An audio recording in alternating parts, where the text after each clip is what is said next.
Kia ora guys, welcome back to the Black Jersey. My name's Max and I'm the host of this channel, and a big thank you to my patrons as per normal. For today I'm going to be breaking down the England and Welsh team sheets for this weekend as they will take on each other in the Summer Nations Series as it is being rebranded for 2023 as they're essentially just glorified World Cup warm-ups. And for today's lineup we've both got quite a lot of, names on trial, as I'm going to put it.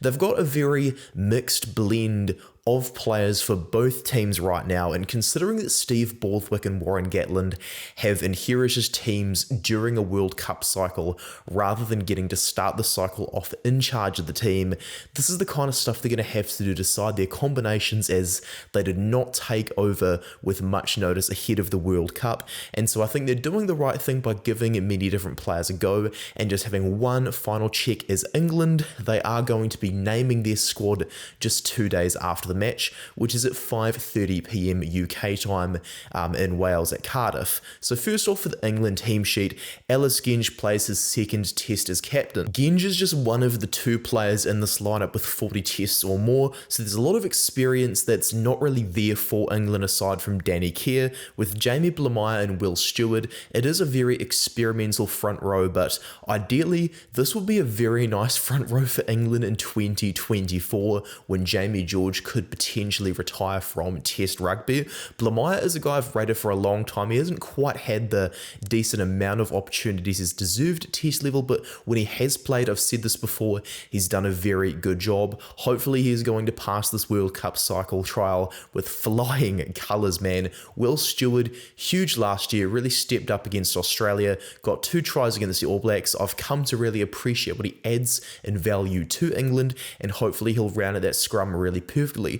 Some real inexperience over at lock. They're clearly just wrapping a Toje, Laws, etc. in cotton wool. Dave Ribbons and George Martin could essentially be competing with each other for a spot in this World Cup. This is just Martin's second test, while David Ribbons is quite quickly becoming the king of the offload. It may be a bit cold, but I think I'm just shivering, worried about trying to tackle this guy with this great offload game, eh?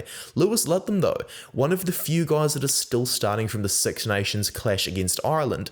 Ludlam is quite clearly Borthwick's preferred pick in the 6 jersey, and so I'm thinking Ludlam is going to continue being a huge part of this leadership group. He's really becoming one of the senior players, and with Tom Pearson over there on debut, that'll be quite good for him. Pearson's being surrounded by Alex Dombrand as well, who is starting to get up there in terms of experience. People haven't been totally convinced by Dombrand, but with Pearson on debut, I think it is good to have those other 2 guys surrounding him. A lot of people have wanted Pearson to debut for a long time, so they'll be very happy to see this. The halves combo gets a bit of a Harlequins feel, especially with Guy Porter and Joe Marchant in the midfield as well.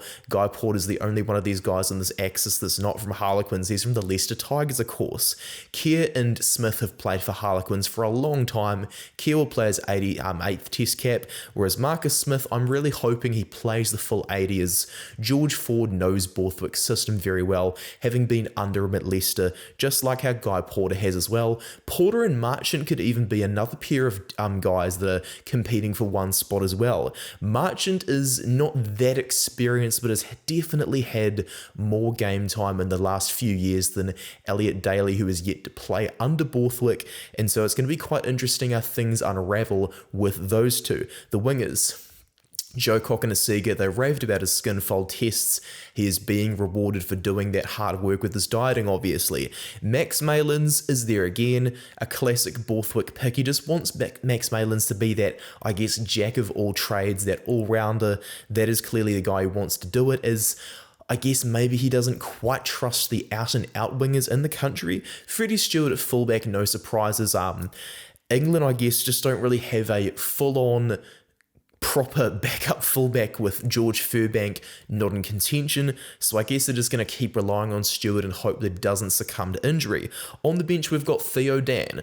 Is this going to be bad news for Jack Walker? Potentially, because Dan is highly rated, a very young promising prospect who looks to be the future of England at hooker, and so let's see how Dan performs if he actually gets a decent amount of game time, because if he comes on at half time and stuff, I would start to shake in my boots a little if I was Jack Walker. Bevan Rod. He initially looks to be getting released from the squad, but he's still there, so hopefully he's going to prove himself and go really well. Kyle Sinclair being paired with Rod, I think, makes sense as well, because you want to have that experienced player going alongside the youngster. And as I said before, there are only 2 guys with 40 or more test caps in the starting lineup. Having Genge on that bench is going to be absolutely massive. Johnny Hill, former British and Irish Lion, who hasn't had a lot of faith shown from Borthwick. Hopefully Hill is going to get that faith shown and come on a little bit earlier to give himself a better chance of making the World Cup squad. And Tom Willis, another one who everyone seems to want to go to the World Cup. Hopefully he does get to play a test alongside his brother Jack before the World Cup squad is announced. So fingers crossed everything's going to go alright for him. Fingers crossed he's going to play a decent amount of test rugby in this game. Jack van Portfleet at 9 and George Ford at 10. Much like the Kerr and the Smith situation, we're getting a blend of experience and youth in the 9-10 axis, which is pretty appropriate. I mean, Ford has played club rugby with Van Portfleet before, as have Kerr and Smith. As for the rounding out of the bench, it's all going to be done by Henry Slade, who is, I guess, being seen as the Max Malins senior of this team or something like that. We're just going to have a quick ad break, then I'm going to break down the Welsh squad and see what Warren Gatland has planned for them. Now, with this Welsh squad, I'm really hoping I'm not feeling the same false sense of optimism that I was having when Gatland was initially announced as returning to the role after the sacking of Wayne Pivac. I got a bit too excited, if you will, about the return from Gatland, having rated him a lot due to the fact that he's a former All Black and a very successful British and Irish Lions coach, but he's clearly had a good hard look at the problems they had in the Six Nations, and despite the retirements of guys like Tipperick, Jones and Webb, he's just doing his best to offset this. Corey Domachowski and Kieron Asarati on their debut at tight head and loose head prop respectively. This is a very good prospect to see. The Welsh front rows, they just did not look very fit at all, aside from Ken Owens, the captain, who's now been ruled out due to injury. So I'm very happy to see that they're turning to the next generation and hope this is going to be the catalyst for getting them back on track. Ryan Elias is starting a hooker. A lot of people were saying that Dewey Lake could be a candidate for captain, but I guess Elias is potentially going to hold that starting role as the hooker. Dafford Jenkins, very inexperienced, paired with Will Rowland, so these type 5 forwards are really giving me a feel of this next generation approach that Gatland took for 2011. It paid off so well back then, so is he trying too hard to recapture the old Welsh team that he used to be in charge of? Maybe, but I do think, as I've said many a time before, turning to the next generation is the best solution for national teams stuck in a rut. Chris Chiunza, very happy to see him there. Like, he's promising, didn't go too well in the Six Nations, needs a bit of redemption. I'm really hoping he takes that. And Jack Morgan becomes just the second player born in the 21st century to become the captain of a men's national team after Rory Darge for Scotland last week. Really reminds me of how Sam Warburton only became the Welsh captain in around July or June in 2011 before taking charge of the team in the 2011 World Cup. So a really eerily similar feeling over here. And Aaron Wainwright at number 8. Are they resting Faletau, or is Wainwright going to be the first choice number 8?